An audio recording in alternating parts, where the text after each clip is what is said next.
I'm just setting up, so I'm just going to mute. She said she got so she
Sorry.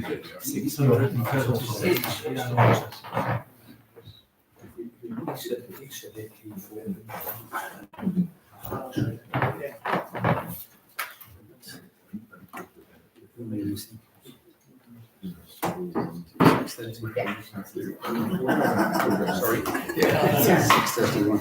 But the hour is Oh, it did, yes.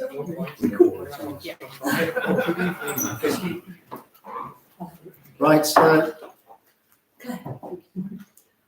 good evening, everyone. Welcome to this meeting of the Finance and General Purposes Committee. I think we're all present and correct. Well. So first of all, item 1 is apologies for absence. Thank you, Chair. We have apologies from Councillor Pennington, who has a travel commitment. Okay. Can I give apologies later on? I don't know if it will be in this meeting or in the Finance Committee, but I have to go and ring the curfew bell. I hope it's in the finance. 5 to 8. We'll be tickling our So thumbs. I'll be leaving for about 10-15 minutes. Okay. Duty calls. Right. Item 2 is declarations of interest. To receive any declarations of disclosable pecuniary interest from members in respect of business to be transacted on the agenda.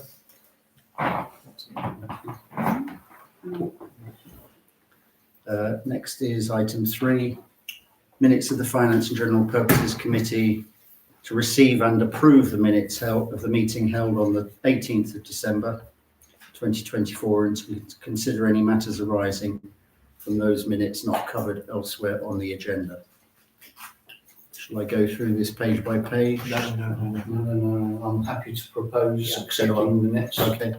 I'm happy to second.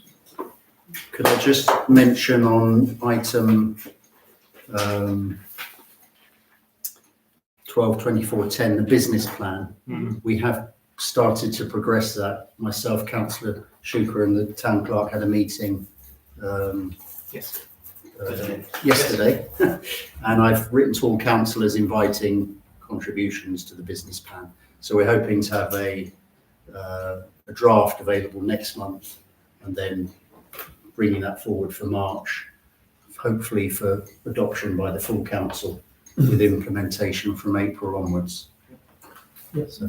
Sorry, could I just ask about 12/24/5, where the property managers to meet with the Folk and Nail to discuss their requirements? Is there any indication as to when we'll get a report back on that? That's on the agenda. It's on the agenda. So we have a proposal to approve the minutes, correct, and seconded by Councillor Shuker. All those in favour, please show. That's unanimous. Thank you. Next is item 4, public participation, a 20-minute session for members of the public to make representations in respect of business on the agenda. Do we have any? No request, Chair. No requests. Okay. In which case, Chair, may I suggest, in the interests of energy conservation, close the door? Yep. Thank you. Yeah.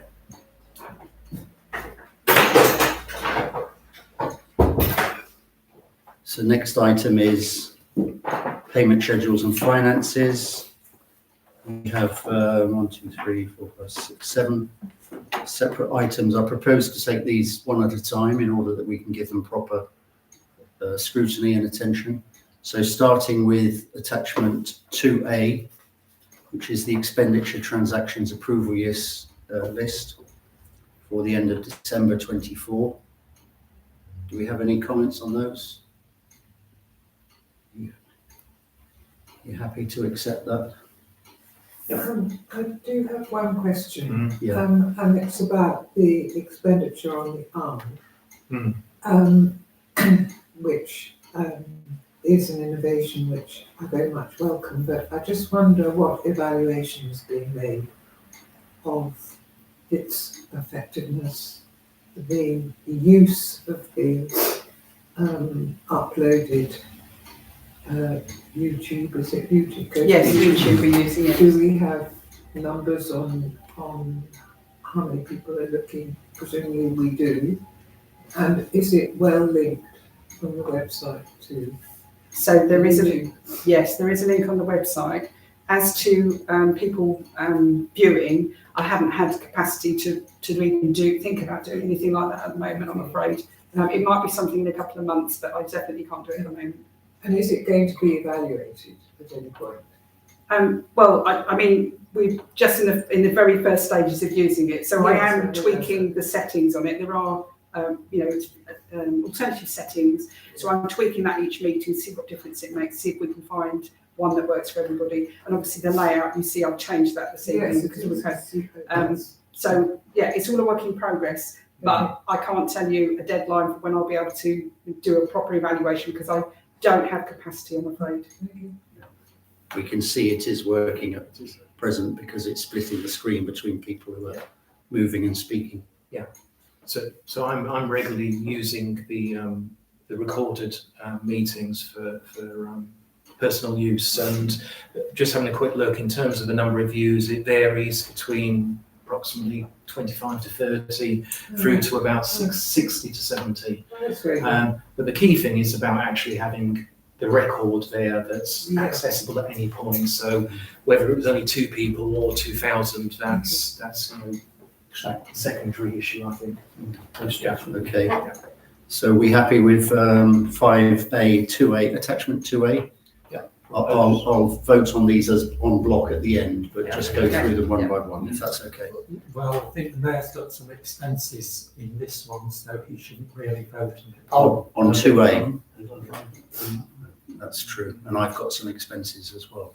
Okay, so we'll vote on them one by one then, in that case. So 2A, anyone happy to vote we receive this? Councillor Tuke, you're proposing that? Yeah, I'm happy to. Was that second, Councillor? All those in favour? Okay. Town clerk, I'm abstaining. Abstaining, thank you. Mayor is abstaining. So then we've got 5B, attachment 2B, expenditure transactions for mid-January 25. Any comments on this one? I'm happy to propose those. I'm happy to second. Okay, all those in favour? That's received. Unanimous, yes. Next is 5C, attachment 2A. And these are payments that miss the December 24 deadline. Anything on this? Happy to vote? I propose. So, are you proposing this? I'll second that. Seconded, all those in favour? Okay. The next one is 5D, attachment 2D, which is the bank account reconciled statement. I think this one I've got a payment in there, so I'll abstain on this one. Okay, I was just wondering what the credit is from Williamson and Barnes. I saw 14,000. 14,000. Yeah. Sorry, which line are we talking? It's £14,000. Williamson and Barnes. Yeah. That relates to Bay Hall. Yeah, Maddox. Yeah, Maddox. So can you explain what it? It was a dividend Yes. payments. Yes. For, that's kind of come It through was. to Williamson and dividend Barnes payment. as opposed to have gone to EFD holder. Yes. They paid it to us. That's from the investments for Okay. Maddox Fund. From the Maddox Fund, nothing. Yeah. Okay, thank you. Happy to propose on that one. So, and just for clarification, they are ring fenced, aren't they, as an income, and they will Yes. sit with the charity once it's properly set Yes. up. And members have received a full report about the dividends as well. It wasn't a full council meeting. Yeah. Okay, so Councillor Carter is proposing. Do we have a seconder? Yes. Councillor Graham. So we can second. Who's seconding? Councillor Black. Councillor Black, thank you. And I'm abstaining. Yeah. Everybody else? Next one is the 5E, which is 2E, financial statements, cash book statement for the end of December. Any comments on this?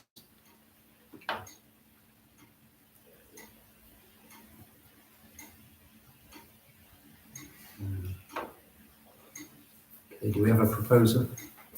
I'll propose. Propose Councillor Breen, Councillor Anderson seconding. All those in favour? Thank you. And finally, we have 5F, which is attachment 2F, which is the budget variance report to the end of December.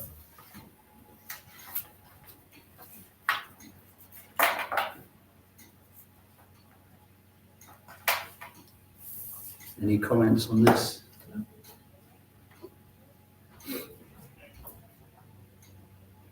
I'm happy to propose. Propose Councillor Sucre, Councillor Breen seconding. All those in favour? Okay, so those are all received. Thank you very much. The next item is item 6, priorities, terms of reference, status and action log for the Finance and General Purposes Committee, attachment 3.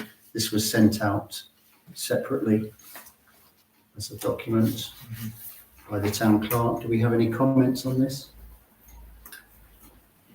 The only one in red, Mr. Chairman, is the business plan, which is already underway. Yeah. So I don't see that that's a major issue.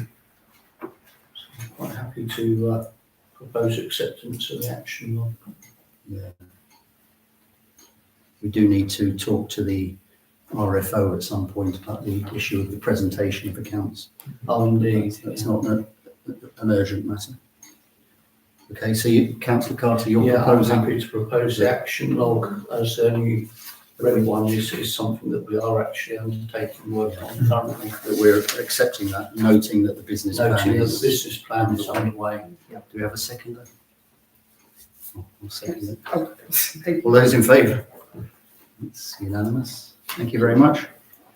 Next one is item 7 is the 25-26 budget summary. This is a very useful document prepared by Councillor Breen, which shows the 3 pillars of our activities, STC, the Guildhall and STBF. Councillor Breen, do you want to? Yeah, I'm happy to talk to it in a little bit, because I think I prepared this because I think it helps with transparency, so that people can really see kind of what's going on. And the figures under each of the 3 main budgets there are the budgets that were approved a week last Monday at the meeting. But I just wanted to do it because once we've got totals like this, we can do various bits of analysis and so forth. I think it's really interesting to see, if you just kind of look across in terms of insurance, the council is spending over £30,000 a year on insurance. And you see a total there for the 3 cost centres of £816,000. But you need to remember there's 181,000, which is into budgets or transfers between the cost centres. So the kind of the total turnover of the council would come down by £180,000. It highlights as well the situation on the Toll Bridge Fund, where we're expecting £48,000 of dividend and £65,300 of withdrawal from the investment reserves and so forth. And it also highlights there the total cost, well, the cost of staff, because we've got staff in terms of the expenditure, and there are 4 items that make that up. The staff-related items, the public convenience salaries, and then the visitor and tourism salaries. And when you add up all of those, you can see that that by far is the largest spend of the budget. But I think there is some useful analysis that we can do with this, and I can take that forward if the committee are happy for me to do so. I think it's useful information to publish on the website alongside our budget. And I'd welcome any comments or queries. Councillor Black? Thank you. Has anyone ever done any benchmarking to see how much there's, I mean, typically in things like universities, you know roughly what your salaries are, and your total staff costs are a percentage of your overall costs. Does anyone know this has been done for parishes and smaller town councils? Because I don't know whether we're out of kilter or within the typical range. And I think that's very important, because if we are grossly above, then we have to look at, well, why is it, and is it justified?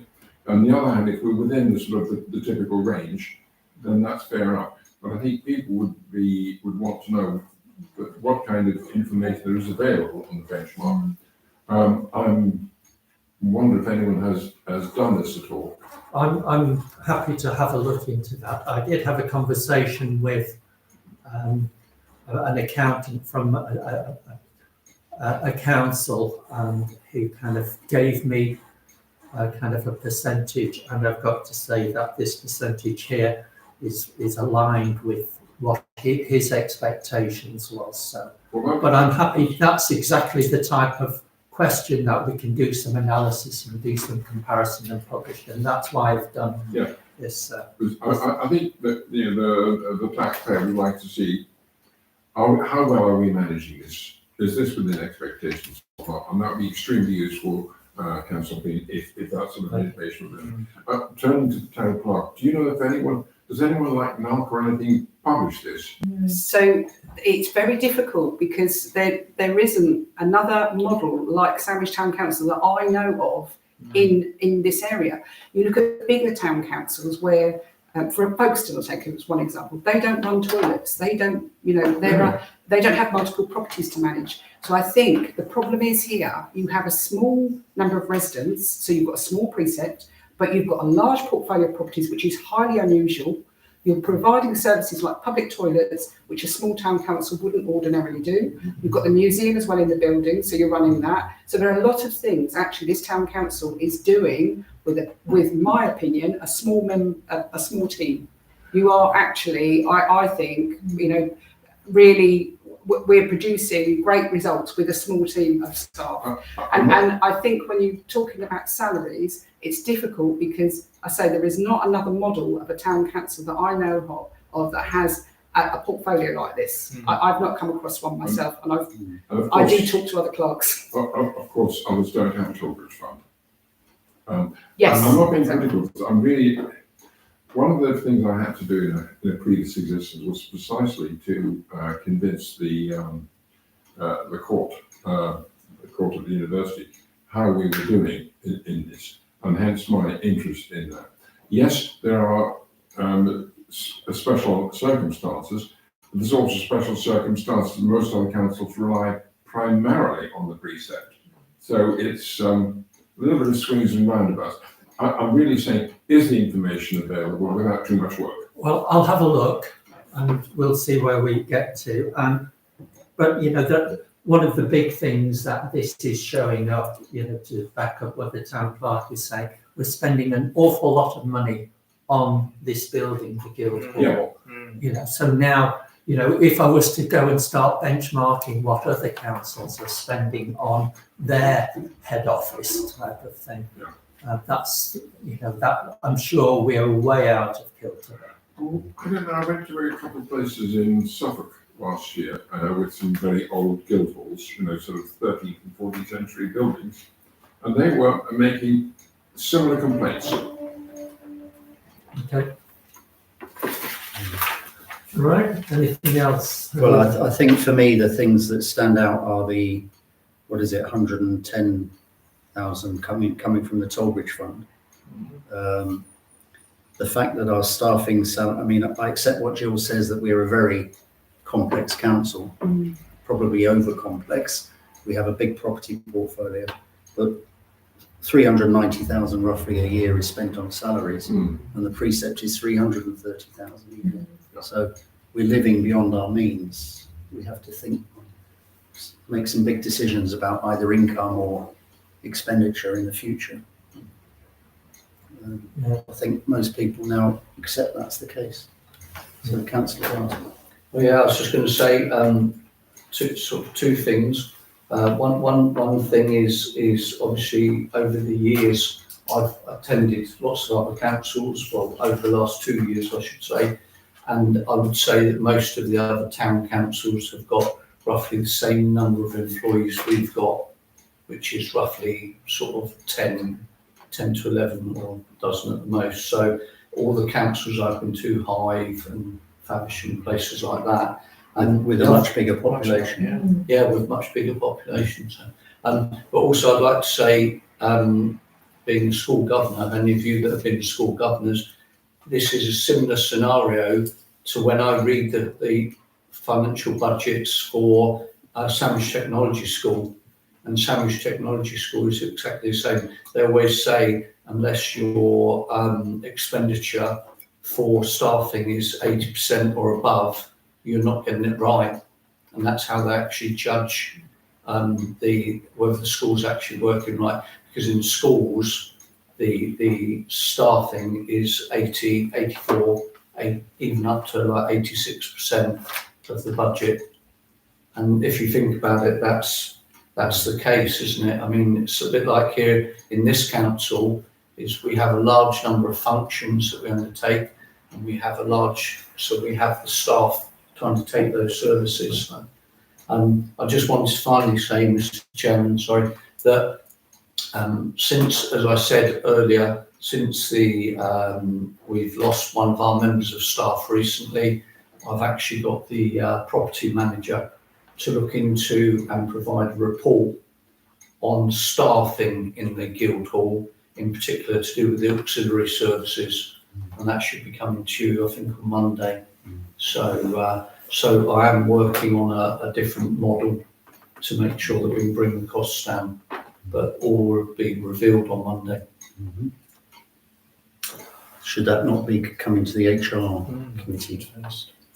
Oh, So this is a staffing strategy the property manager has worked on. So I'm got that report ready for Monday, and it will be published later this evening. But obviously, if there is any comments or feedback from the meeting on Monday, then that could come to the HR committee. One thing I did want to add as well on this item, there is actually an exercise. Every town and parish council that has income above a certain threshold, the Dover District Council do publish on their website a breakdown of the expenditure, and income. So that is actually on the DDC website, and it will be when everybody's is put into DDC, and they'll publish that soon. Right. Might I ask you that would be extremely useful information, but do you know if other districts in Kent do something similar to this item that DDC do of trying Yes. to fit that? Yes. So it sounds like it's either good practice or a statutory. Yeah, I'm not sure if it might be statutory because it's above everybody that is, above a certain threshold of the precept. They have to actually publish the breakdown of the expenditure and the income, so that will be available, and you can look back in the years as well, and it certainly is done at Thanet District Council. I'm just trying to save Council Breed some work. No, I'll take it away, and if anybody else has got any other queries or questions, I'm very happy to address them. Councillor Shulkin. So I had two observations. Firstly, do you have in mind any opportunities this will actually help us as a group in terms of focusing on aspects of the budgets, number one. Secondly, are you anticipating building in how we're actually doing across the year? So this is great as a starting point, and actually it presents itself really well, but it would be helpful, I think, if we can build on this and it becomes a dynamic tool that looks at this is where we started and this is the reality of where we are. Yeah, well, to answer the second question first, I want to work with the RFO on this because I want to make sure we've got consistency of cost coding across all of the three budgets so that reports can be pulled out easier, and that I can get information so that I can compare and do trends and forecasts for kind of the performance of kind of the budget. And it would be obviously when we get the outturn budget for this year to compare the outturn budget totals with what we've got here. In terms of is there any areas immediately that, you know, we should be looking for savings? I'm kind of amazed at, you know, how much the public conveniences are costing. You know, there are 7,600 and 28,000 in salaries, so 30-odd thousand pounds a year. So, you know, there are things like that kind of, and so we need to think, are we doing it efficiently? Why is it costing so much? Where's the big expenditure? Just a supplementary to that. So it might be good as we roll forward in through the year is just pick out one or two topics. And maybe if you lead a conversation, it's like the insurance, we all go, it's horrendously high, but there'll be good reasons for that. It's just unpicking individual items rather than just looking at across a piece. Yeah, well, the insurance up 30,000 is about 5% of the total expenditure of this council. WCs are not a duty. No. They're a discretionary power. They are. Yeah. I was in Belgium recently and Germany as well, and all of the hospitality establishments, pubs, spas, etc. They have a thing on the door of the WCs, you know, 50 cents to use this toilet for the public if you're not a customer. So, you know, is that something we could consider in Sandwich, where we say we don't have public toilets, but you pay 50 cents or 50p or 20p? Or we put a notice up to say these toilets cost 40,000 a year to run. Yeah. Please donate to the cost. Yeah. Anyway, we're getting bogged down. Anyway, yeah, it's something to think about. Councillor Tomlins. Yeah, it's just a question about the toilets. I might have misunderstood, but were you saying that elsewhere the toilets are paid for and run by the district councils? Yeah. So has that ever been addressed with DDC? You know, because that's a disparity, isn't it? Why would we pay for it and other towns not? Do you know historically if it's ever been? I think, well, historically, the town council took them over from the district council. That's what happened. Okay. So just to clarify that, Dover District Council said they were going to stop all funding for the toilets. Yeah. So if the local town and parishes didn't take them over, and just to quote somebody, if you ask anybody at Walmer, you'll see the precept when Dover District said we're not paying for the toilets anymore. Walmer's precept went from sort of almost level to Mount Everest, and their precept jumped massively in 1 year just to take care of the toilets in the Walmer parish. There are many town councils run toilets. Yeah, okay.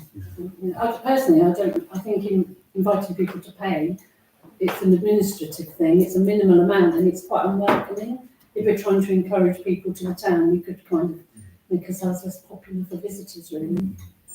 So often the people, if they approach you, they're looking for a toilet, aren't they? They say, do you live here, where's the toilet? You know, it's what people, anyway. I just wanted to add that I understand that Sevenoaks Town Council is regarded as a sort of gold standard town council in Kent, and I'm just looking at their website, and indeed they seem to get, I mean, it starts Sevenoaks Town Council as a quality gold council under the local council award scheme. So I think it would be useful. I accept that Sevenoaks probably has a rather different and much larger population. Must be 100,000. I think it might be interesting to look at proportionate expenditure. Okay. Any other comments, Councillor Black? I just think we should specifically commend Councillor Breen for this work. I mean, it's really excellent, and we'll allow us to start analysing things, because the accounts by their very nature are extremely convoluted to try to find your way through, and well done, Peter. Yeah. Well, that's all part of the service. So thank you for that, and we're just noting this at this stage. Yep, Thank you. exactly. But you'll do more work on it, so we're happy to. I propose. Councillor Carter seconds. We're all in favour. We note this, and thanks to Councillor Breen for a piece of work. Next is item 8, Drill Hall Rent Review Report. This is a report from the Julian, the property manager, about the drill hall. We missed a rent review 3 years ago, I think. 22. just 22, yeah, and so he's making proposals for a rent review for this year, Yeah. and also for us to consider the future of the asset in general. So any comments on this? Yeah, Councillor Ungerson first. Thank you. Yes, this is interesting. There's a dilemma really. Well, the point is made that this particular sector of business, namely restaurant, is at risk at the moment. Though that may be a very short-term risk. We can't predict the future and we've no idea. But the second point to make in relation to that, and that mitigates the risk to my view, is that this is a mortgage over 50 years. And that is an extraordinarily long period and is an asset to have a mortgage spread over such a long period, because inflation will wipe it out. Really within the next 15 to 20 years it will begin, I mean it depends on the rate of inflation, but so the actual cost of financing the mortgage will in real terms increase. And predictably, I mean, we can predict an inflation rate in the Bank of England aims for 2%. Well, it's probably likely to stay above that for a while. It may go down, we've no idea, but it will eventually, that mortgage repayment will become a little blip in the finance of this enterprise, Sandwich Town Council.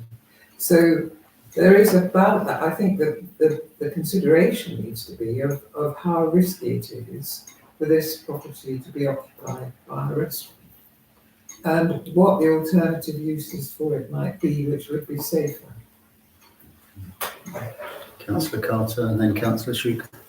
Oh yeah, so first of all I'd like to say that I think this property was bought sort of rather in a knee-jerk fashion. Yeah. Really, I was there at the time, and I might put my hands up. I believe I probably voted for this to go ahead at the time. That was mainly because the property, of course, for those that know, was originally bought by an undertakers, and many councillors thought it was not appropriate to have an undertakers on the quayside, where we were hoping to promote events and tourism and things like that. So, but it was bought in a knee-jerk fashion, so there was an urgency to take the property on. And I don't think from some of the councillors that are on this council now would probably be shocked that there was no strategy or business plan for the premises at all when it was bought. And of course, there was then a bit of a scrabble for what business to get in there when we decided we were buying it and we were going ahead with it. So, and quite luckily, there was a business that was like a start-up business that was on the Guildhall forecourt that took it on, and we've been very lucky that that business has flourished and done really well over the years. But the town clerk and I have been in meetings with the current owners, and we do know that the current business owners are looking to retire in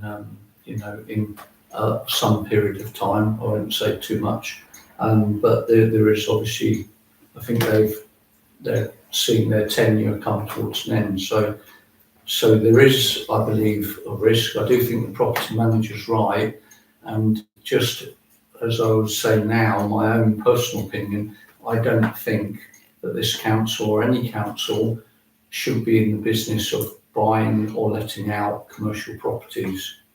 I don't think that is the remit that we should be doing. So I think I would side with the property manager. So can I first of all thank the property manager for an excellent report. It's without frills, I suppose. It's a very sensible report, and important for me is the absence of the things you would have expected the landlord to have done over the years. So at least we're addressing that now. One of the key things is having a market valuation. So whilst a loan has something like 28 years still to go, if we had to or wanted to look at disposing it now, I suspect the market value would do little to compensate the loan that's outstanding. So it's having that sort of information that we can make informed decisions. So I'm really happy he's taking the right approach on this. And I don't see anything in here untoward in terms of what he's talking about in terms of rent reviews, etc. So for me, it's a sensible report presented without any drama contained within it. I think it's the right way forward on it. Could I check, is the 16,000 mortgage payments a year, they're fixed? Yeah. For 35 years, 35 they're years, not fluctuating. Yeah. It's from the public loan board. Public works, Yeah. With 7 years elapsed. So as Councillor Ongerson said, that will diminish over time as the rent increases, so the gap And will get. also inflation. Inflation, yeah. Yeah. And also add, sorry, Mr. Chairman, can I also add that, you know, the property for those of us that use it, you know, the property is very, very unique property, you know, so it's, as you know, it's not got windows and all sorts of things like that. It's very utilitarian because it did used to be a military, you know, rifle range and drill hall, as the name suggests. So really the actual use of it is very, very limited if you think about it. So, I mean, perhaps it certainly wouldn't lend itself to somebody who was like a high street retailer or something like that. I mean, possibly the hospitality trades of food and drink and beverages and things like that, but otherwise perhaps a gymnasium or boxing club. But a lot of the retail options are definitely a no-no for somewhere like this. So it's not even on a primary, you know, retail area. So I would say the risk is medium to high. So Another use that's been suggested is a farmer's market. Yes. There is someone looking for a premises.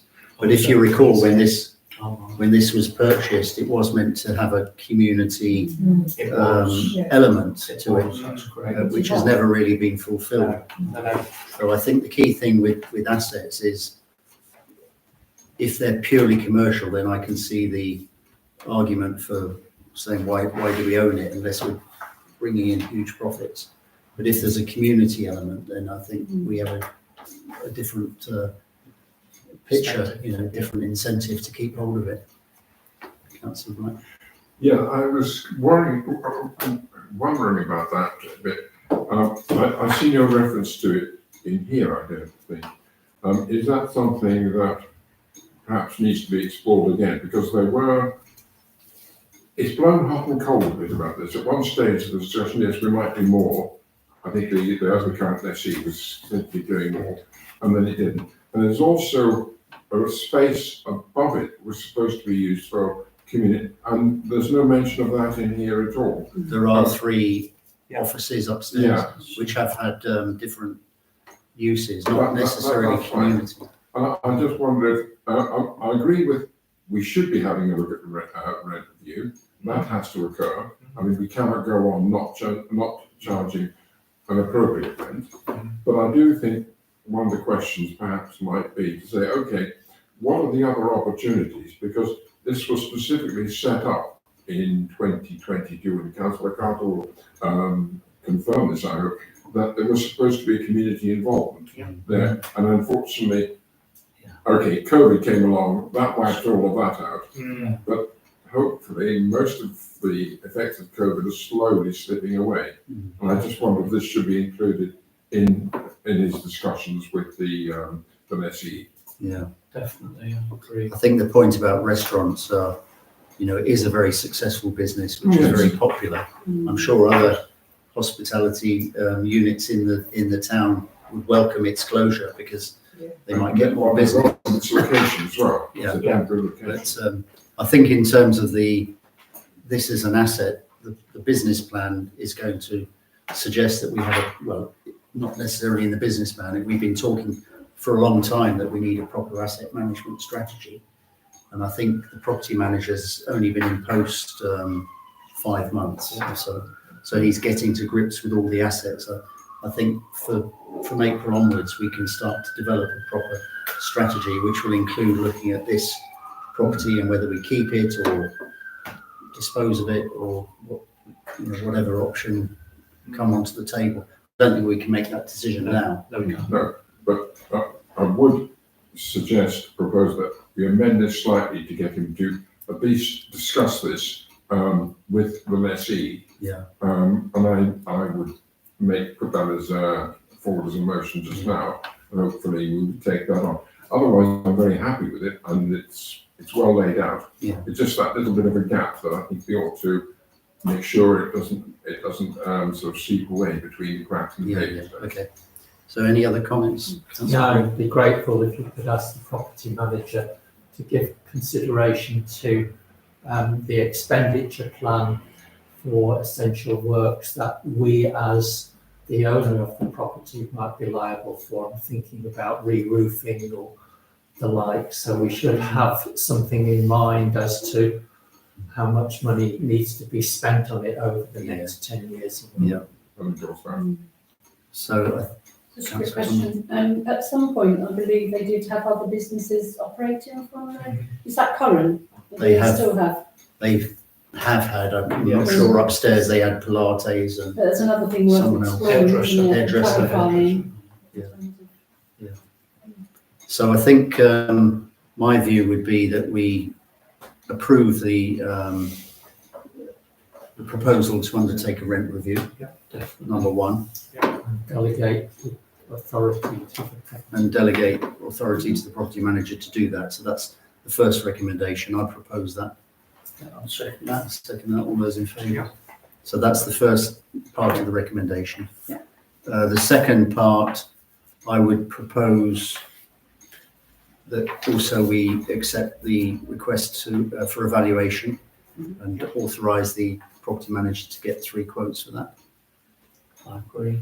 Yeah, and we should ask him to consider the maintenance. Yeah, that can come next, but just on valuation. Yeah. In favour of that. Yeah. So then, I think the third thing I would propose is that we ask him to look at the provisions in the lease for community elements and what's happening with that. I'll second that. If you're happy with that. And then the fourth thing is Councillor Breen's proposal that we ask Julian to look at the long-term maintenance and refurbishment costs and bring that back once we start to look more carefully at the assets. So I'll second that. all those in favour? Yeah. So does that cover everything? Sure. I think it does. Yes. Yes. Yeah, just an observation on that. I think it's right that we say that should be done, but I'm certain, knowing the property manager, he's got a prioritisation list of refurbishment effort that's needed across a number of properties, and this may not be right at the top because there are others that have greater demands on them. So we just need to, rather than quickly spin another plate for him, let's understand his priority order as well. If you can say that to incorporate it into the Yes. longer term asset Yes. management. Yeah, but there is a date requirement of October of this year to have the rent review. I'm sure that will be done. So that's, Yes. it's got to work to that time. Yeah. Okay. Right, thank you. The next one is item 9, proposal for an interim funding opportunity via the Town Council.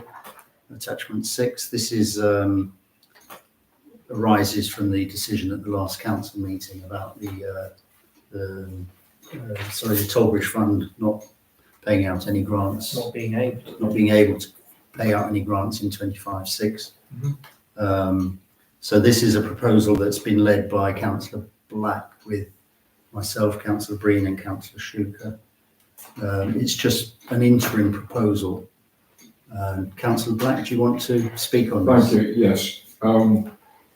I was asked to do this. I would like to say from the very outset, I've received a lot of help from the 2 officers and also from my 3 colleagues.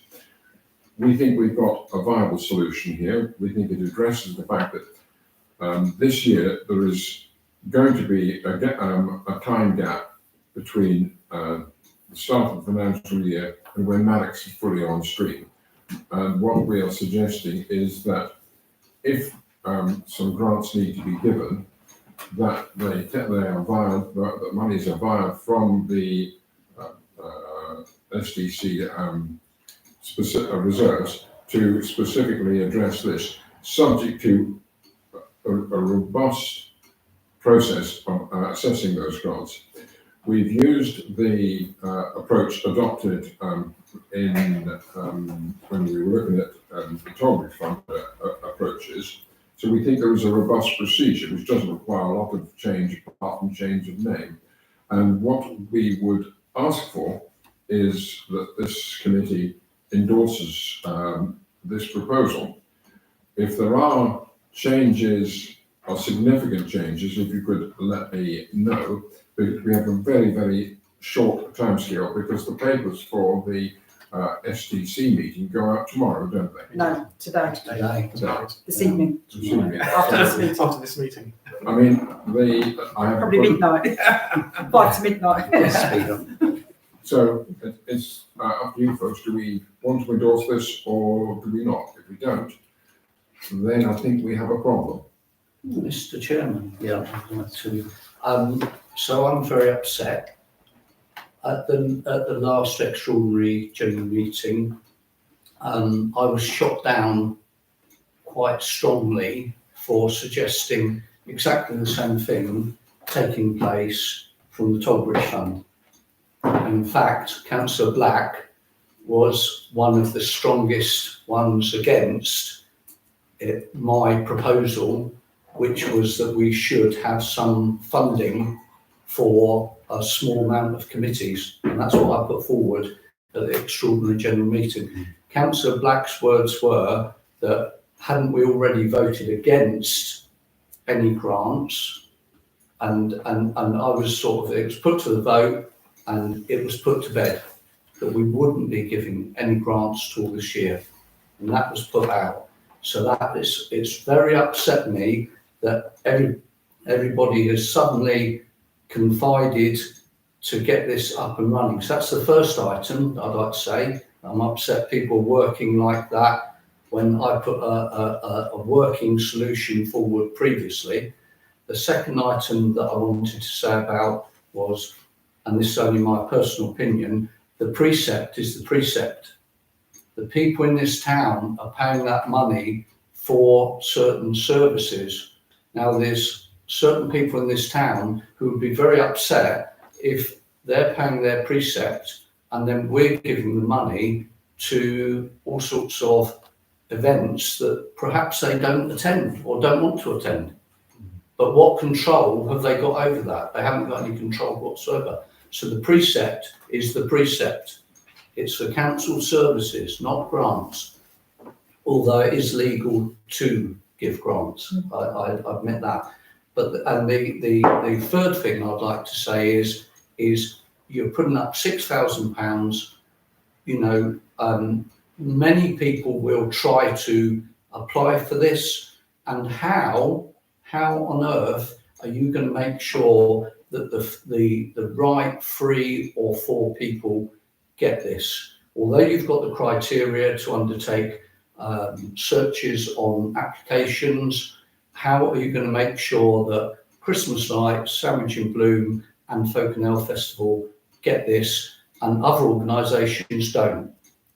And I'd like to see somebody give me the democratic argument for that process going ahead transparently and correctly. Thank you.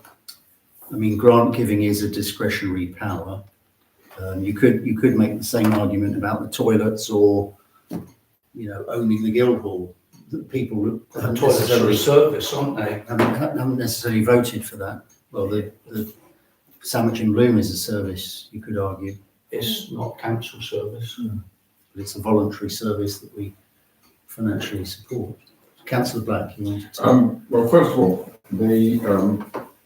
this issue that was under discussion was the fact that there had been 3 discussions of the Tollbridge Fund budget, And on all three of them, it's been said that this year, given the financial situation and trying to preserve some elements of the toll bridge income, that we would not be giving grants from the toll bridge income. That was agreed. And there were 2 pre-meetings that said that, and then we had the third meeting. Secondly, the criteria that were referred to in a few moments ago by Councillor Carter are the same challenges that face the toll bridge fund, and how do they allocate it between different things. So I'm not proposing anything different. In fact, we're using the criteria that the toll bridge fund would use.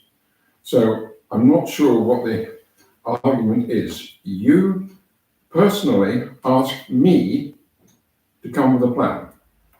This is what I've done with the help of the officers and my 3 colleagues. Whether this meeting decides to take that plan forward or not is entirely up to this meeting. But I'm seeking endorsement of this, and that's all that I really know to be saying. I've got one last thing to say, Mr. Chairman. We've discussed tonight the precept. So this council has got which Councillor Breen has illustrated so ably for us. We've got a precept of 412,000 for this forthcoming year. 300,000 precept. 300,000. 330,000. Yeah, 300, not on that side, sorry. The 2 grant awarding bodies that we are trustees of have got £3 million. So how do we equate taking money from such a small precept, even a small amount of money from the precept that should be going to council services that the people of this town pay for, when there's £3 million waiting to be dished out to organisations?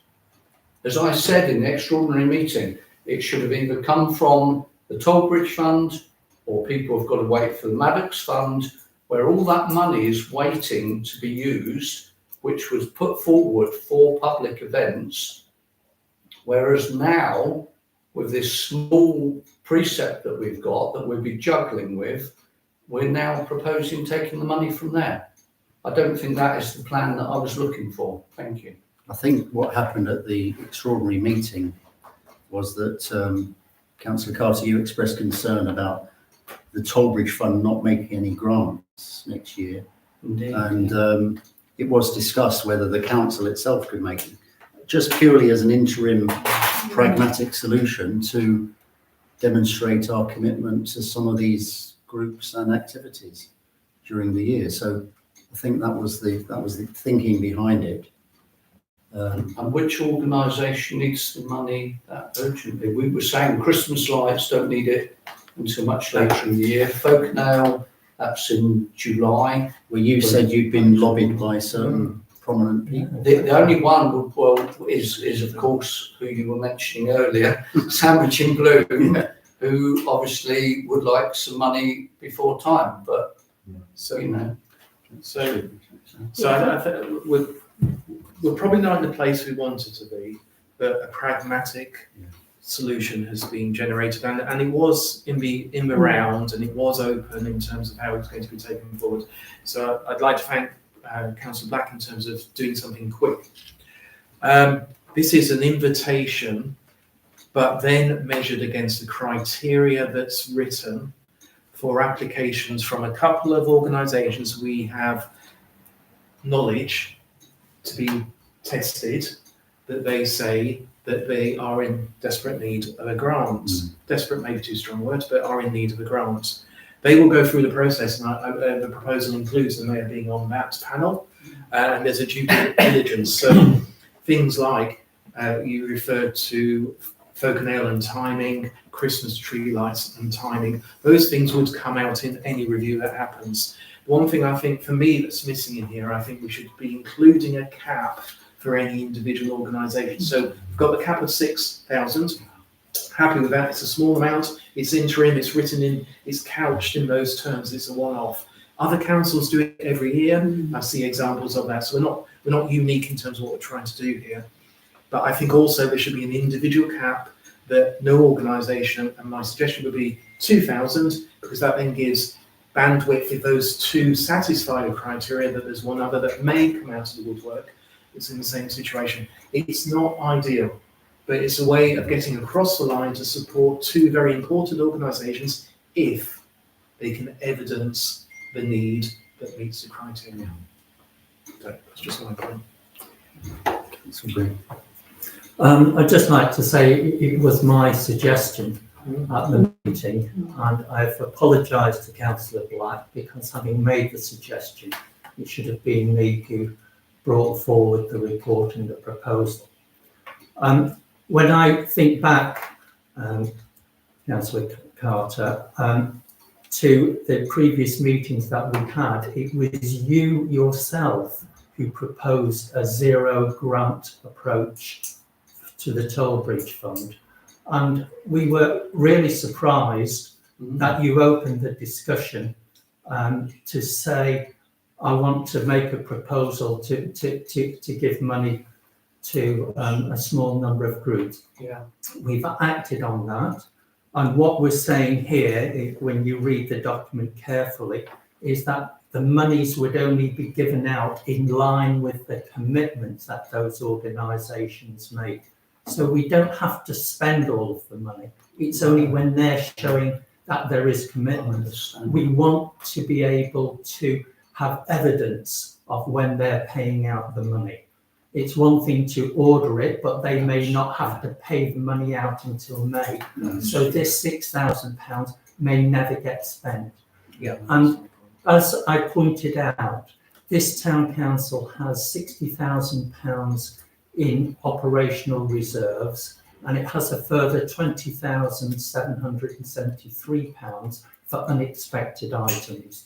And I really feel that we should take the pragmatic view without getting upset and angry and disappointed, and we should be applauded for coming up with a solution to help one of the organisations who do great work and keeping the town as well decorated as in bloom is as important to attract visitors as it is to have the toilets open. So I'm fully supportive of this, and I hope that this will receive a full approval by everybody around, and nobody will vote against it. It could have been done a week ago. We didn't know you were going to make your proposal a week ago, so. But you could have assessed it. STBF. Well, My proposal. there's no point in looking back all of the time and trying to blame people. Let's I'm not try and blaming seize an anyone. opportunity to move this council forward and to do things for the town, and that's what we're trying to do.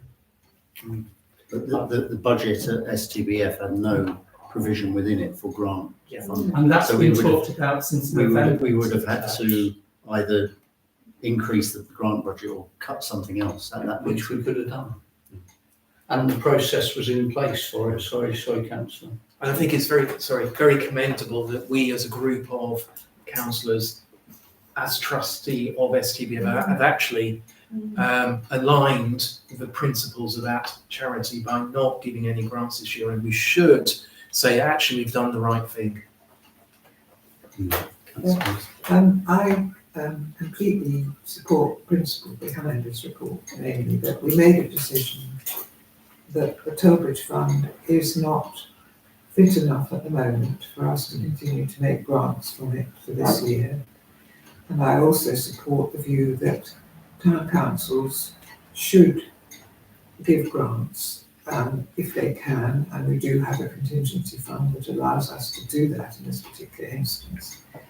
The one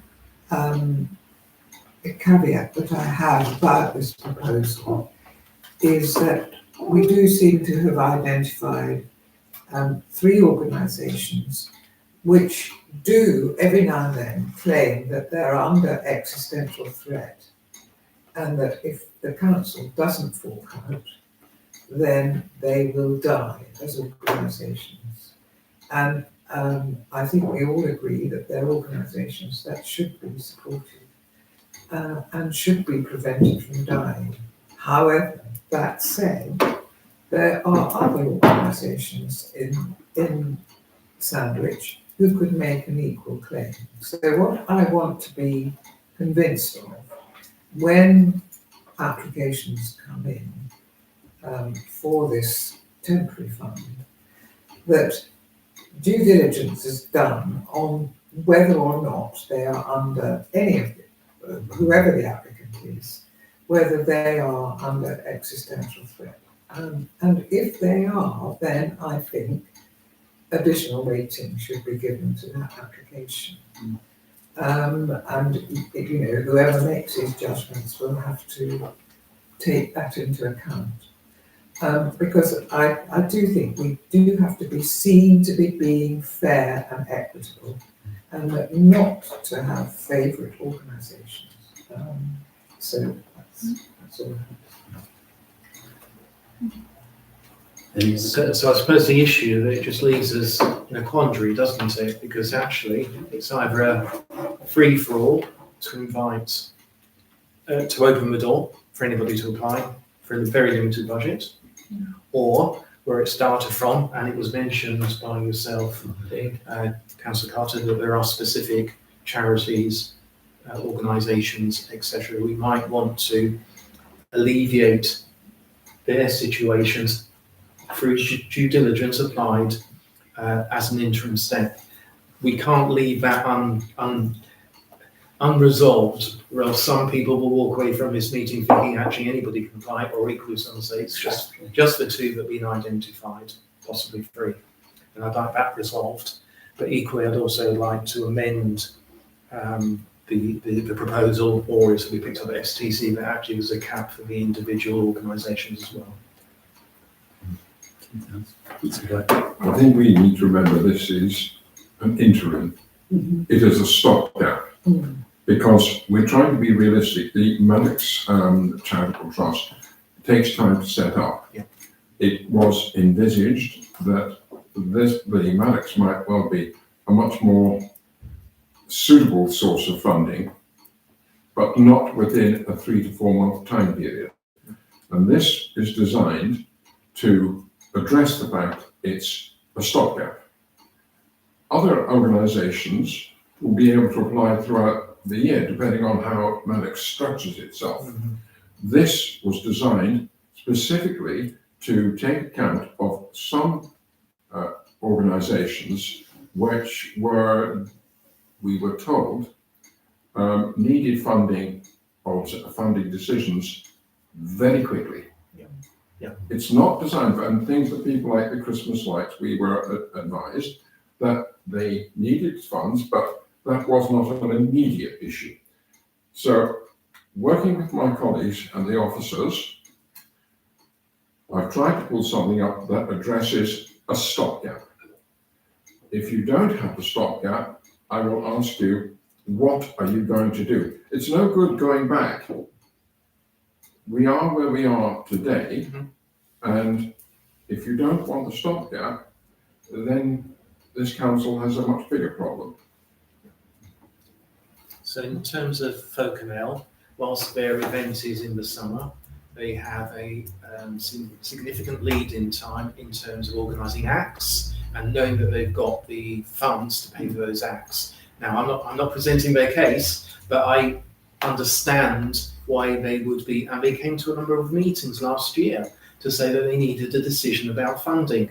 So this isn't about certainly anybody in this room trying to promote that particular organisation in preference, but they have to present a valid argument through the due diligence check that the Mayor has proposed as being on, as our the chair of this meeting and the town clerk, and then it would come to STC to approve or not. Can I just finally add, if we look at the proposals, we're asking to put £6,000 into the pot, not necessarily to spend it. Yeah. We're asking for us to agree the list of community organisations to be invited. So this is by invitation only. So we don't open the floodgates for everybody. to agree that we're going to use the grant process and the proposed timescales for grants. And I am sure, or I feel pretty confident that the number of applications will be quite limited. Okay, so we have a, Well, I just have a question. Yeah. Any reason why we can't claim the £6,000 back from the Maddox Fund in the future? I thought about that, but I'm not sure you can commit a charity to One fund of a local authority. Can I just say, one of the themes, if you read the document we had about the charity incorporation document, it was very clear that the trustee had to act Yes. and give priority to the Maddox Fund before its relationship with Sandwich Town Council. So I think we really do need to kind of give clear blue water between the two. I agree. Okay. So, Chair, I think I'm not convinced by this argument about applying only, inviting only two named organisations. So I'd like your advice as to how, because I think in principle the idea is an excellent one, but I would like it to be open to all organisations. So how should I vote? Or should I? well, if the proposal is we only invite two to submit bids, then you'd have to vote against. Yes. I think. But or I could put up a motion that it is open to all to apply, Yeah. but the committee that will make the decision will look at the nature of the threat to the organisation. Well, the alternative would be that you say, you make an announcement that any organisation can submit a bid for a grant, and you only select three, with either two at 3,000 or three at 2,000. Yes, but one of the criteria will be the funds the alternative funds that are available to them, Yeah. namely their own funds or applications to other organisations. This is the problem with grants, that we've never forensically looked at their accounts. I'm sure some of these What I'm saying groups, is that we need to. I'm sure some of these groups have reserves which would tide them over for a couple of years. Quite, and, yeah. So one approach in this would be to say, we know you need grant, but the Maddox Fund at some point will replace the Tollbridge Fund. Can you wait until September, October or next year before Yes. Yes. your application is Yes. considered? But this is just an interim pragmatic approach. Yes, based I agree on- with it. I'm just worried about fairness. I as do, you say. yeah. Mr. Chairman, this is really the bit that I'm really stuck on, and I'm applauding Councillor Anderson on this, is invitation only smacks of favouritism. The whole thing, I only found out, I think it was last night, that apparently the boxing club said that they can't hold their annual dinner because Sandwich Town Council has hiked up all the charges for the Delph room, so they can't afford to have their annual dinner, which is their main income thing, and it's a traditional thing. And it worries me that we're going to choose, whether it's by whatever criteria or process, we're going to choose some regular grant requesting organisations that always get the money from this council. And that just doesn't seem right to me. I totally agree with Councillor Anderson. This should be either open to all, or we just shouldn't do it at all and wait till the Maddox comes in. I haven't said that actually. You haven't said that part, but the part about being fair, I think whatever decision you make, it's going to come back on you that we didn't make the right decision to choose the right organisations. Okay, so do we have a proposal? Yes, I have a proposal that we don't invite particular organisations, but that we do have this money available, and that one of the selection criteria should be the existential nature of the threat to the organisation or the event that they wish to put on.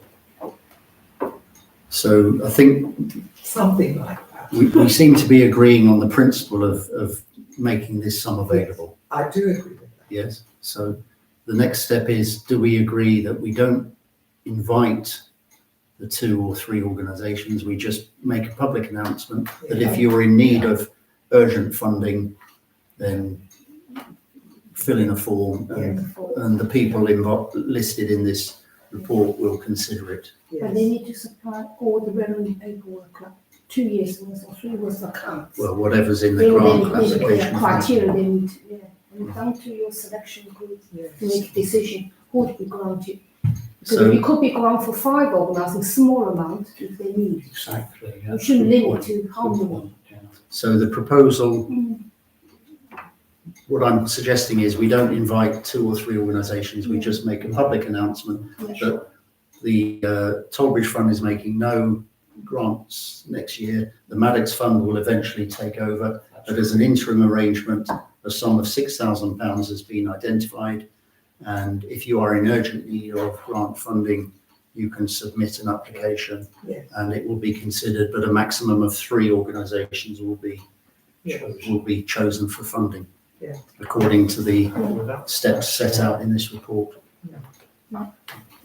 Yes, just with grants up to 2,000 maximum.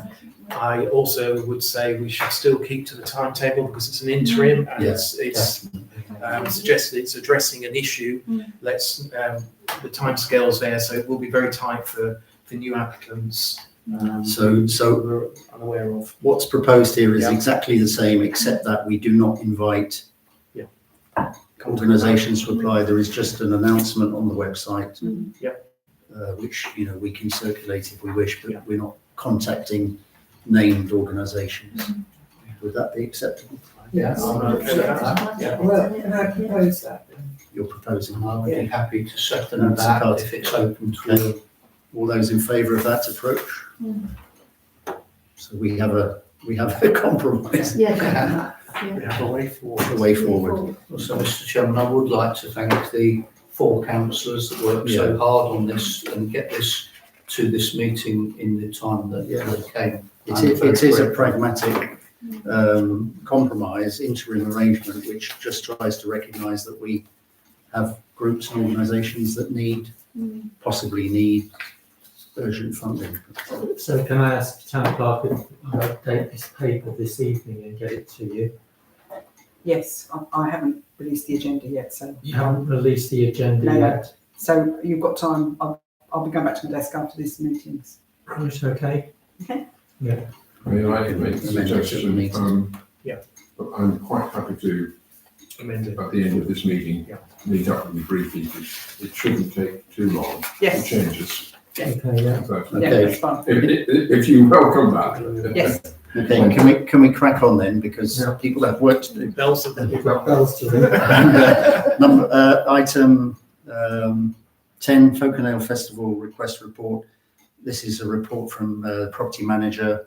At the last meeting, you remember, Folk and Ale were encouraged to write to us about what additional help we could give them, non-financial help. And I think this report from Julian is very, again, pragmatic, and it offers help in some areas, not in others, but seems to me it's a good way forward. So unless anyone has comments. I'm happy to propose that we go ahead with these recommendations made by the property manager. I've got issues. So I have got one issue. You Yeah, first then. So the hub access, happy with that. But I Yeah. don't think anybody should be given access beyond that to use toilets within the building. No. It opens up a whole host of other Yeah. issues in terms of So the door outside. there's toilets straight across the street. So Could just answer that, sorry, Chairman, because I raised the same question with the property manager yesterday, because I wasn't happy with that, going off to toilets or wherever else. And the property manager did say, although the Guildhall would be closed, it would be staffed. But I totally agree with Councillor Tuker's amendment. that it should be the hub only. Not toilets. And there are the toilets in the car park or Yeah. Anything else? No, I'm nothing, happy to I'm at the same propose. point. So are we happy With that to, amendment, that it's the Yeah, same thing. hub only, not the rest of the. yeah, so with that amendment, are we happy to note and support this Yes. proposal? Definitely. Thank you. Thank you. 11, date and time of next meeting is the 19th of February 25. well done, Colin. Get his skates on. 7:40 is that close? Yeah. 7:40. 7:46. So I can stay another 5 minutes. Okay. So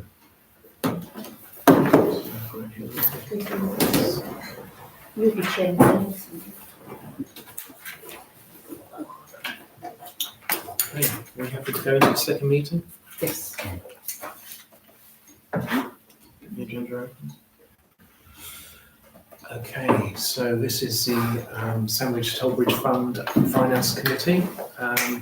First of all, can I ask the town clerk if you've got any apologies for any absences? Yes, Chair. Councillor Pennington has a travel commitment. Thank you. can I give apologies that I have to leave? Yes. in 5 minutes? Yes. Come back. Okay. Before. Item 2, declarations of interest.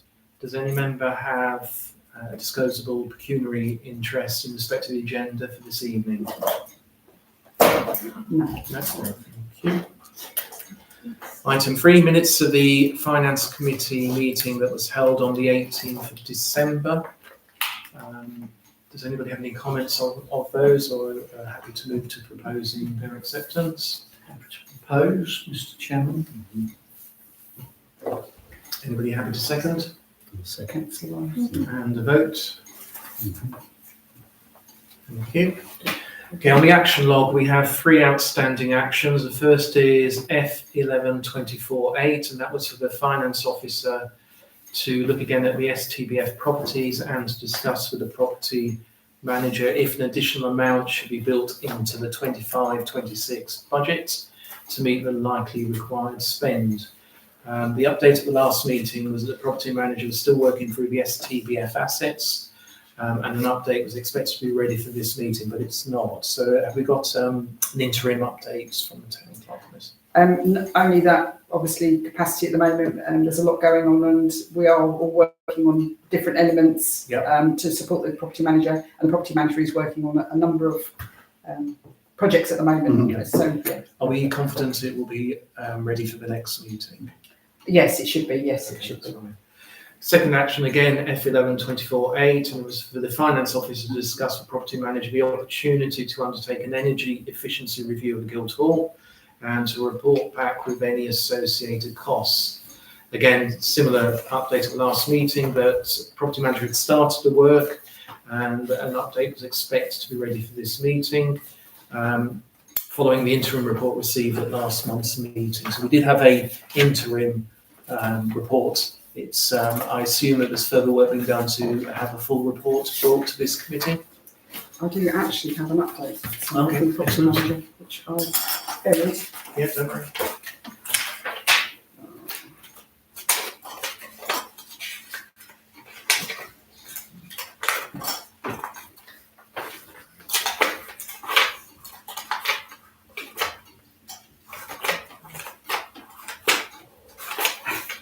There you go. Okay. So the property manager said he's still working on this project.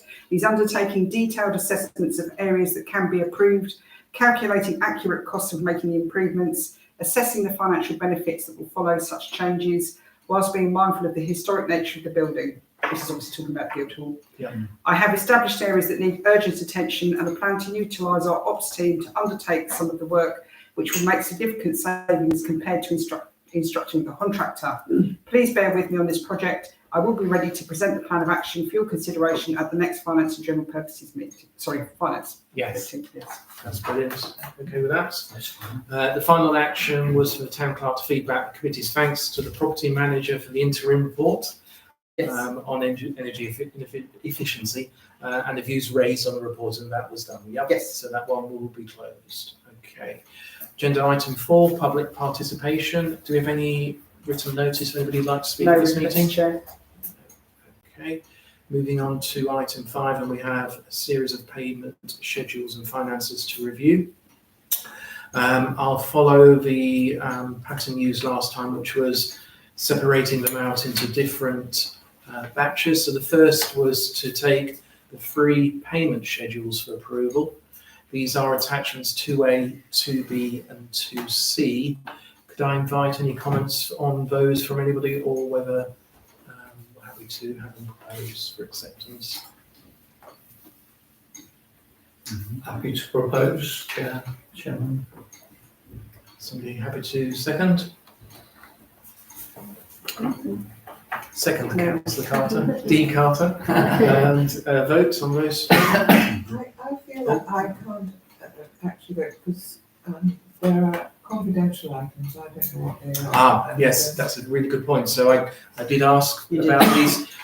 So they relate to salaries. I've had that confirmed. I did ask before the meeting, so they are salaries. Apologies for that. The issue, I did write to the town clerk about this, sorry, to the finance officer, and it seems to be more of a software issue. But it's not picking it up correctly, because we had agreed that we would say salaries or NI contributions, but confidential. It does say that in other transactions. Yeah, Yes. it does, but not in this way. Yes, so the RFO has reported this to the Advantage and asked their department team if they can look at it. Yes, she came back to me this morning. Yeah. So in future, it won't say confidential, it will say salaries confidential. It might just That's be- what the RFO's asked, if the software team can upgrade the system. And it's an anomaly on this particular report for some reason. Okay, so can we go back to, we've had them proposed by Councillor P Carter and seconded by Councillor D Carter. We have to vote on those. So you did vote, yeah. A to C, yeah.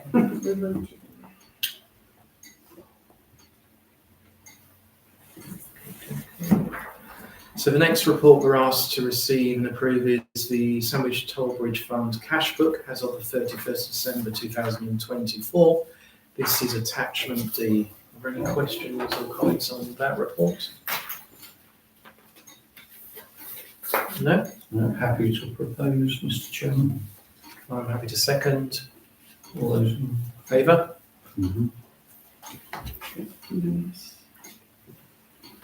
Okay, thank you. The next set are the free bank reconciliation reports. These are attachments 2E to 2G.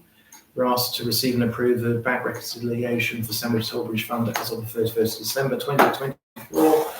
The bank reconciliation for Sandwich Toll Bridge Fund Guildhall of the same date, and the bank reconciliation for the Sandwich Toll Bridge Fund Museum for the same date as well. Any comments on any of these three reports? No. There is the question. I may be being a bear of very little brain, but I'd like to know what the 40,000 from quoted Cheviot.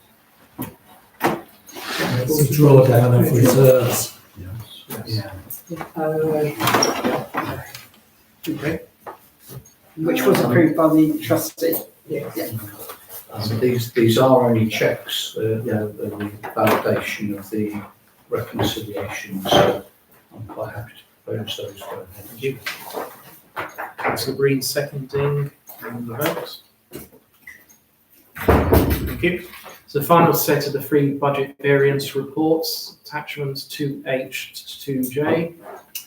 We're asked to receive and approve the budget variance reports for the Toll Bridge Fund at the end of December, the Toll Bridge Fund Guildhall also at the end of December, and the budget variance report for the Toll Bridge Fund Museum also for the end of December.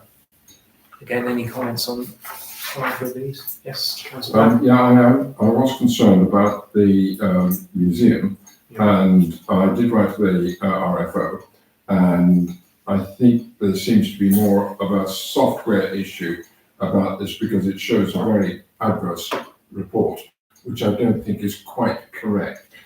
So she did say that she was reporting this, that it doesn't seem to be working correctly for the museum. And on the look and the face of it, the museum is hemorrhaging, but I don't think it is at all. Can you just point out which items we're talking about? I'm looking at the bottom line. I'm not looking at individual items.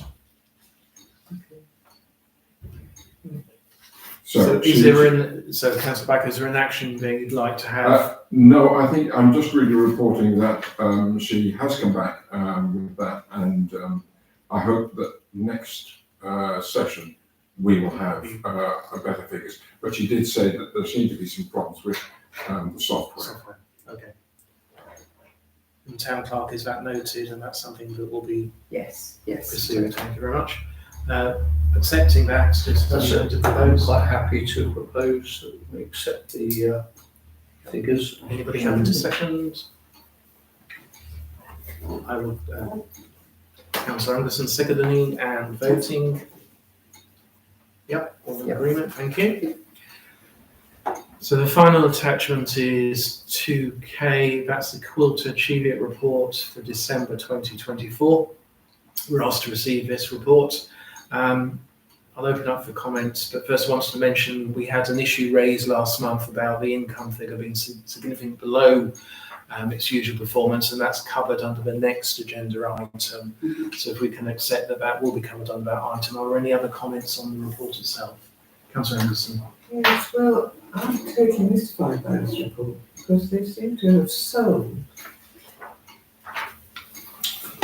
The the entire entire portfolio, and they have charged us for doing that a very substantial sum. £14,819.62. So I presume that this is because we're moving the portfolio into a charity fund. So can I just continue? Yes.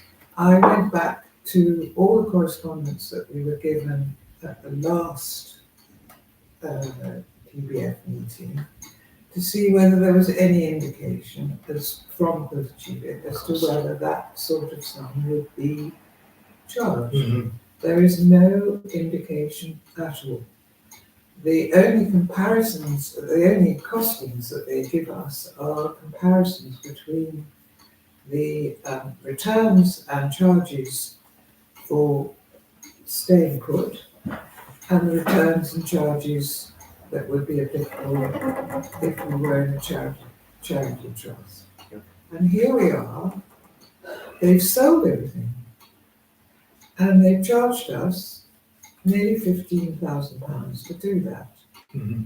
Not only that, they have also bought, as they were instructed not to do, their own fund.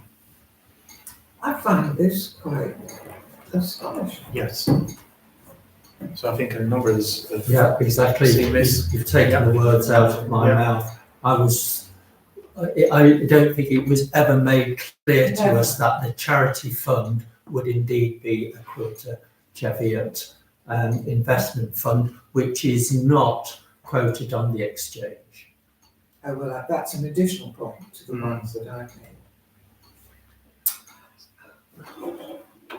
So the other thing I would have added is that in the conversations that we had with Quilter Cheviot when they promoted this opportunity, there was no mention of any incurred costs. Not at all. And in fact, I might recall, if I'm right, that it actually didn't have any costs incurred in terms of that transfer and setting it up, but that would need to be No, it's not changed back. mentioned in the correspondence. No, yeah. And I think the question was actually asked in the session that we had. It was. And sorry, if I may just finish off by saying they did charge us 3,000, or just short of 3,800 for the inconvenience of buying their own fund. It is. So Town Clerk, do you have any advice in terms of how we take this forward with Quilter Cheviot, because it isn't really acceptable and getting that shared thoughts from others? I was going to actually ask a similar thing. I think these questions should be gathered up and sent through to Quilter Cheviot, because with all due respects, with their spreadsheets laid out here, it isn't 100% clear, and I would like to give them the benefit of the doubt, but to send the questions from Councillor Anderson and Councillor Breen, I think should be I'm proposing that we do send those queries to them immediately tomorrow morning and ask for answers on them immediately. And if the answers aren't suitable, I think we should put in for full refunds. Immediately on those. Can I take a view from the town clerk on this? So I will, obviously I've made a note of what you've raised this evening. I'll take that to the RFO in the morning and we'll compile an email to go off on behalf of. And I'll be available to have a look at it as well. Yeah. Okay. Very worrying. But let's hope we've got a good explanation. Exactly. Yes. Feels like we've been taken for a It ride. does. Yeah, but let's find out if we have quickly. Then also, Councillor Breen has included Sandwich Torbridge Fund investments sheet, which I think is really good. And I'd just like to take any comments on this. I've got a couple of comments, but I'll let others first comment. Unless do you want to talk about it? Well, I thought it would be useful to actually table it all out. And my thanks as ever to the RFO for providing some of the, kind of the background data. And it's just when you look at it like this, you can actually see in total, because it takes away kind of some of the emotion.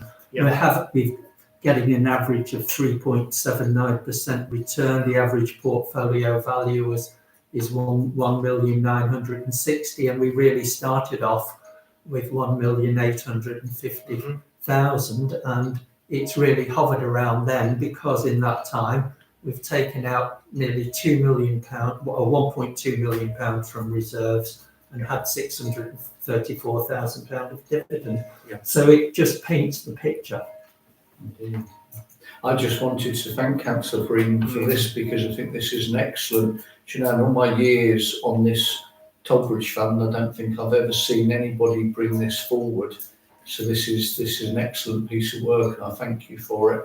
It does paint a very clear picture of where we are, and I think it reinforces what Councillor Anderson said. You know, with that 3.79% average, does actually show us the true picture. Yes, but just remember that at the end of the day, the value of the fund, or the return, is a combination of the percentage of the dividend and the growth in the value of the portfolio. So the fact is that the portfolio has grown by 1.2 million, pounds, and if we'd have had that 1.2 million invested and hadn't taken it out, the portfolio would probably be worth well over 4 million. That's correct. So, and that leads me on to a couple of comments I had, Councillor Breen. So, what might be helpful, and may be a working group exercise, and I'm hoping you wanted feedback about how we may build on it a bit. So, when I looked at this, if I looked at just the inflation rate and I then made reference to the governance documents for the charity, with that stating that the fund should be protected in light of inflation, the fund today, without all the transactions around it, should be sitting in excess of 3 million from the starting point, and that's excluding the additional bits that have come in. So that's where it should have been, and it should be much higher because of the additional amounts that have come in. Which leads me on to the second point. It would be good to also include some commentary about the exceptional activities, like, for example, transfer-ins that have happened. So just having a little bit more detail. Without it being a book, it's just understanding the history, because eventually this is really good. There might be a couple of bits to add in, and also the quarter costs would be helpful as well. I think if we are able to show those for each year as well. It'd be interesting to see if their costs have increased each year in line or in excess of inflation. Okay, well, yes, it's just a starting point to do these. So I'm having to drop those as bullets to you, and we can make this work. Well, I've got some of the commentary on the numbers, but I haven't looked at the service charges. And that was the 3.79 is the average inflation rate. Yeah. But what's really noticeable is that what's changed over the last few years, the inflation rate has really jumped. In 22, 23, 11. inflation rate 11.6%. Yeah. And these are the types of things that have changed that make us need to Yeah. take action. And that's the point. Sorry, just to repeat my what I did. I took the 1.621 investment at the outset, and then I took the inflation rates that you provided helpfully, and then applied that year on year on year. That 1.62 today should be worth 3.03 million, and it's not. I'm just struck by the 260,000 that was taken out in 21. Yes. And it's under. It's a astonishing amount. Well, that's my point about a little bit of narrative to understand what that was for. That might have been the year of the board. Was it? Yeah, I believe it was. Yeah. But it's still then 160,000. Yes, It's a discount boiler, yeah, and that's high, it is. relatively. I mean, I know we took 140,000 in 2019. It is. I can think of a narrative, and I think it's probably an accurate one. Yeah. But it's a bubble above my head. But I think that will add value is understanding those events that have been triggered by previous administrations. Indeed. Yeah. Okay. I would like to just say, sort of, Chair, that I do think this administration has been the only one that has actually buckled down to understand, and as Councillor Breen has done, bring fresh evidence of where we really are, and to give a true picture. I think in the past, I think it was a case of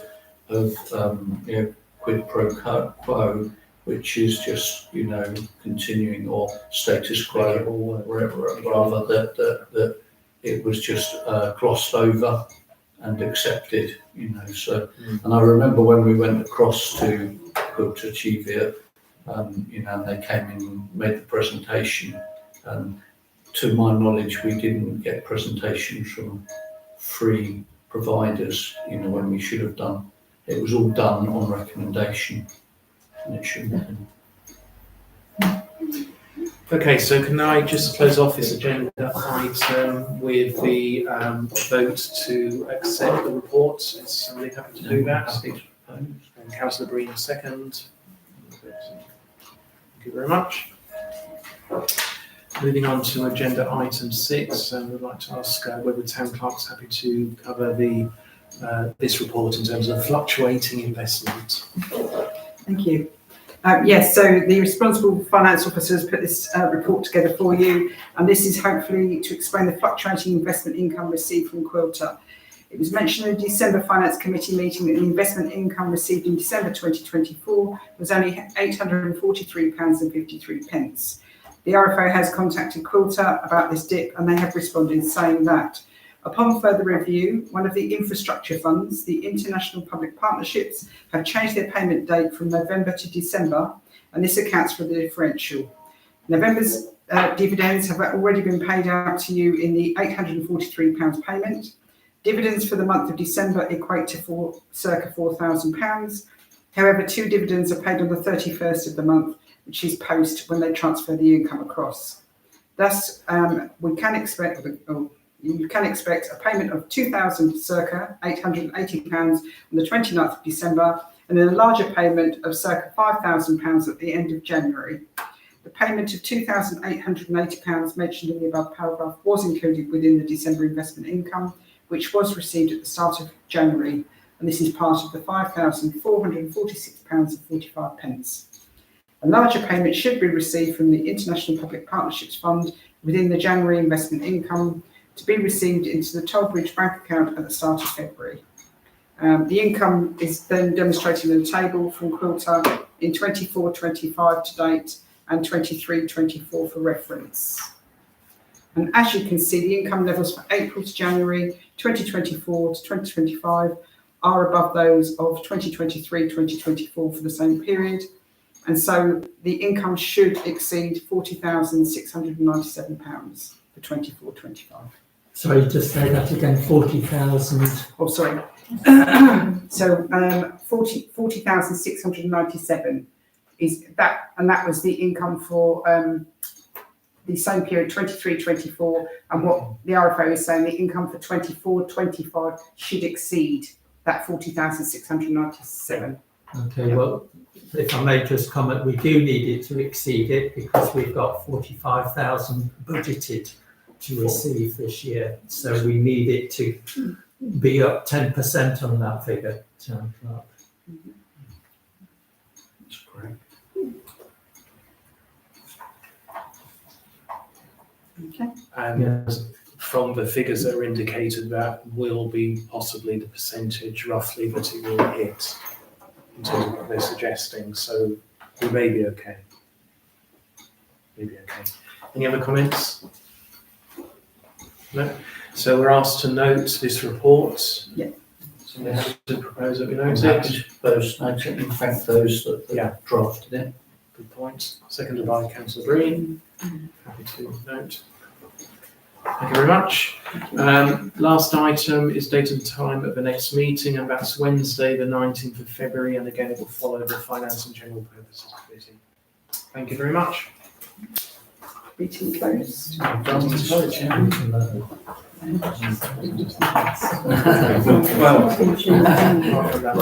Yeah. oh, yeah, I know it's, I think we have now. I think what I was worried about was that factor that was said, that